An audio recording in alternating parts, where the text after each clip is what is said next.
ग्वाले ने कहा महाराज इसका विसर्जन मत करो, हमें बनाना नहीं आता, मैं गरीब आदमी, मेरी भी किस्मत जाग जाए, मुझे पूजा कर लेने दो। बालक पूजा करने लगा, राजा अपने घर चला गया। इधर शाम को गैया तो पहुंच गई, लेकिन उसका बेटा नहीं आया। बालक के पिता नहीं थे, गरीब विधवा मां थी, झोपड़ी में रहती थी। माँ को पता चला, वालों ने कहा वो राजा की तरह पूजा करता, कहता मैं भी राजा बनूंगा, भोले ने राजा बना दिया। माँ ने कहा ये मेरा बेटा पागल हो गया, वो नहीं जानता हम गरीब लोग हैं, हमारे पास तो पूजा के लिए न धन है, न दौलत है, न पैसा है, न भोग है, न प्रसाद है। अरे राजा तो पूजा करते हैं, उन पे तो कृपा करेंगे। दौड़ के गई और अपने पुत्र से कहा बालक श्रीकर मेरी बात सुन, घर चल, ये पूजा करना अपनी बात नहीं है, बड़े लोगों का काम है, भोग लगाना, मीठे का फल चढ़ाना, हमारे पास क्या है। बालक ने कहा बाबा भांग से रीझ जाते हैं, धतूरे से रीझ जाते हैं, जल से रीझ जाते हैं। माँ ने कहा सब सुनी सुनाई बातें हैं, कुछ नहीं होता। बोले राजा तो कहता मैं बोल बाबा की कृपा से मैं हुआ, और जब से मेरी जीवन संभाला यही पूजा करता है, इसी शिवलिंग को बना के विसर्जन करता है, मैंने रोक लिया, मुझे पूजा करने दो। बाबा मेरी भी सुनेंगे। माँ ने कहा सुन, तू चक्कर में पड़ गया, बह गया है, घर चल, और नहीं चल तो सुन ले, तेरे लिए दरवाजे बंद हैं, अब तू उसी दिन आना जिस दिन बाबा तेरे को दर्शन दे दे, वरना मेरे पास आना। बालक की अपनी जिद पे अड़ गया, अब उसने खाना पीना छोड़ दिया। राजा तो प्रदोष का पूजन महीने में एक बार करता रहा, लेकिन अब वो बालक प्रदोष वाले दिन से लेकर अगले दिन त्रियोदशी चतुर्दशी यानी वही गंगा जल पी लेता, खाता कुछ नहीं, और लगातार पूजा करता, बेल पर चढ़ाता, जल चढ़ाता, पूजा करता, उसे कोई ज्ञान नहीं था। 3-4 दिन बीत गए। बालक ने कहा कि बाबा हमें लगता है कि मेरी माँ ठीक कह रही थी, आप भी उन अमीरों पर कृपा करते हो जो बढ़िया बढ़िया आपको फल खिलाते हैं, बढ़िया बढ़िया मीठा का भोग लगाते हैं, हलवा बनाते हैं, खीर पूरी चढ़ाते हैं, चूरमा चढ़ाते हैं।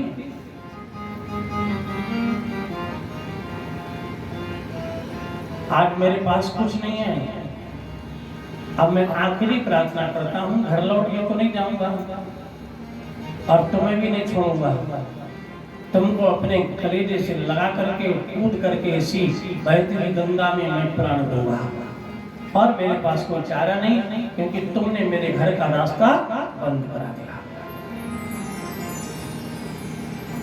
मैं एक छोटा सा नन्हा सा बच्चा हूँ, तुम हो बड़े बलवान, भोले जी हम पे दया कर दो। मैं एक छोटा सा नन्हा सा बालक हूँ, तुम हो बड़े दयावान, भोले जी हम पे कृपा कर दो। तुम हो बड़े दयावान, भोले जी हम पे कृपा कर दो।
जी मुझ पे कृपा कर दो।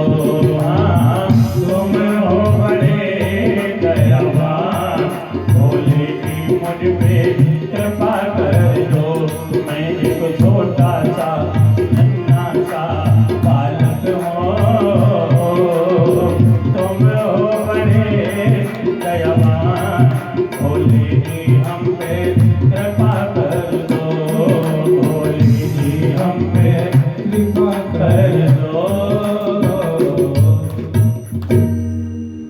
तो बालक काशी नगरी में खूब रोया, और जब अभी भोले नहीं आए फिर उसने उस शिवलिंग को उठाया, उठा करके उसने गंगा जी में छलांग लगाया। अब जब छलांग लगाई तो वो डूबा नहीं, मरा नहीं। जहां वो गिरा है वो जल नहीं था, वो भोले बाबा के दोनों हाथों की गोद थी, उनकी गोदी में बाबा ने रोक लिया। और शंकर भगवान रोक लिया और कहा मेरे भक्त तूने इतनी जल्दी आशा तोड़ दी, इतनी जल्दी में नहीं मिलता। अरे मुझे पाने के लिए तो वर्षों लग जाते हैं। तो बालक था, नादान था, तेरा दिल सच्चा था, मैं दौड़ा चला आया। बताओ क्या करूं, क्या चाहता है? बोला आपके कारण मेरे घर का दरवाजा बंद हो गया है, आपसे निवेदन है कि आप मेरे घर का दरवाजा खुलवा दो। मेरी माँ ने कहा कि तभी आना जब भोलेनाथ तेरे को मिल जाए, उन्हें साथ लेकर आना, वरना तेरे लिए दरवाजा नहीं खोलूंगी। अगर मैं कह भी दूंगी भोले बाबा मिल गए, वो मानेगी नहीं। इसलिए मेरी माँ को संतुष्ट करने के लिए आप मेरे साथ चलो। बालक ने कहा कि ठीक है। बालक ने कहा कि आप हमें अपना हाथ पकड़ा दो। बाबा ने कहा तू कैसा गलत काम करता है? जो बच्चा पिता के हाथ में अपना हाथ दे देता है उसे खोने का डर रहता है, खोने का डर नहीं रहता है, पिता पकड़े रहता है। और जो बच्चा पकड़े होता है उंगली छूट जाए पता नहीं। बोला मैं जानता हूँ, लेकिन आप बड़ी मुश्किल से मिले हो, अब आप मुझे मत पकड़ो, मैं आपको पकड़ूंगा, कहीं आप मुझसे न छूट जाए। इसलिए बालक ने हाथ पकड़ा, अपना नहीं पकड़ाया। और गया मारे खुशी को मैया आवाज लगाई। माँ ने कहा मैंने कह दिया था ना लौट के मत आना, आ गया तू। और मैया दरवाजा तो खोल कि भोले तेरे द्वार खड़े। मैया दरवाजा तो खोल कि भोले तेरे द्वार खड़े। कि भोले तेरे द्वार खड़े, कि शिव जी तेरे द्वार खड़े। कि भोले तेरे द्वार खड़े, शिव जी तेरे द्वार खड़े। मैया दरवाजा तो खोल कि भोले तेरे द्वार खड़े। मैया दरवाजा तो खोल कि भोले तेरे द्वार खड़े।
सामने खड़ा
प्रभु जो खोले तेरे द्वार खड़े मैया दरवाजा खोल खोले तेरे द्वार खड़े मैया दरवाजा तो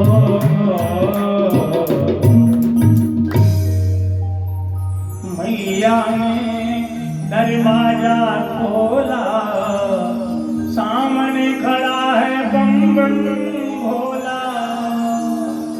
जैसे झोपड़ी का द्वार खुला माँ ने देखा वास्तव में भोले बाबा की उंगली पकड़े उनका बालक खड़ा हुआ है।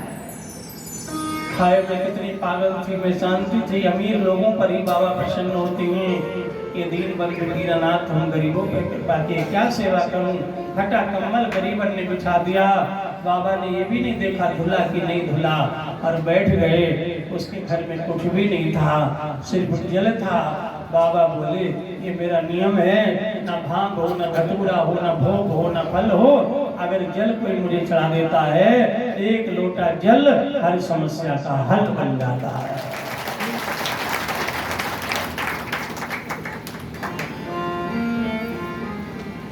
अब मैं तुम्हें आशीर्वाद देता हूँ। अब तेरा बालक गैया नहीं चढ़ाएगा। अब तेरा बालक इस नगर का सबसे अमीर बनेगा। और मेरी पूजा एक जन्म फल नहीं देती, जन्म जन्म देती। एक जन्म नहीं, जन्म जन्म। पूजा कोई भी हो, ये पूजा की विशेषता है। आज दिन की कमाई दिन भर के लिए हो सकती है, लेकिन ये कमाई जन्म जन्म के लिए होती है, हर जन्म मिलेगी। इसका एक नियम है, बढ़ती रहती है। इसलिए मेरी पूजा के फल से इस जन्म में तू इस नगर का जमींदार बनेगा और अगले जन्म में गोकुल में नंद बाबा बनेगा। तू गैया नहीं चराएगा, बल्कि तेरी गैया चराने के लिए नौकर लग जाएंगे। और तेरे घर में खुद विष्णु का अवतार होकर के वो कृष्ण रूप में गोपाल बनकर तुम्हारे आंगन में खेलेगा और तुम्हारा जीवन धन्य हो जाएगा। श्री कर बालक को वरदान दिया। माता ने कहा कि अब आप कहाँ मिलोगे? तो बाबा ने कहा ये मेरी आनंदवन नामक नगरी है, मैं इसमें कण कण में वास करता हूँ। लेकिन जो शिवलिंग तेरे बेटे ने राजा चंद्रसेन ने मेरी पार्वती ने जो पूजा किया था, वो सबको एक करके मैं संपूर्ण ब्रह्मांड की शक्ति इसमें भरता हूँ। और यही विश्वेश्वर शिवलिंग होगा, बाबा विश्वनाथ नाम होगा। बोलो बाबा विश्वनाथ भगवान की। अब आज आपने कितने शिवलिंग सुन लिए? 6। अब बचे हैं 6 और 6 के लिए एक दिन भी और हमारे पास है भाई। एक दिन में सब ज्योतिर्लिंग की यात्रा भी नहीं हो सकती। केदारनाथ से अब इधर बढ़ोगे तो थोड़ा टाइम तो लगेगा, रात तो लग ही जाएगी, रात तो लग ही जानी है, नहीं लगेगी। तो इसलिए समय का भी विशेष ध्यान रखना होता है हमारे, क्योंकि सेना के जो लोग होते हैं वो टाइम के बड़े पाबंद होते हैं। और समय का जिसने दुरुपयोग किया ना, समय उनका कभी साथ नहीं देखा। इसलिए अपने समय को बेकार मत करना। जितनी जल्दी उठ जाओ, इंतजार मत करना अब नींद आ जाए, नींद का इंतजार मत करना। लग जाओ पूजा पाठ में, जब नींद आए तो दिन में सो लेना, कोई दोष नहीं लगेगा। अपने टाइम को बर्बाद मत करना। समय से चलते हैं और एक भजन होगा। कौन सा वाला होगा?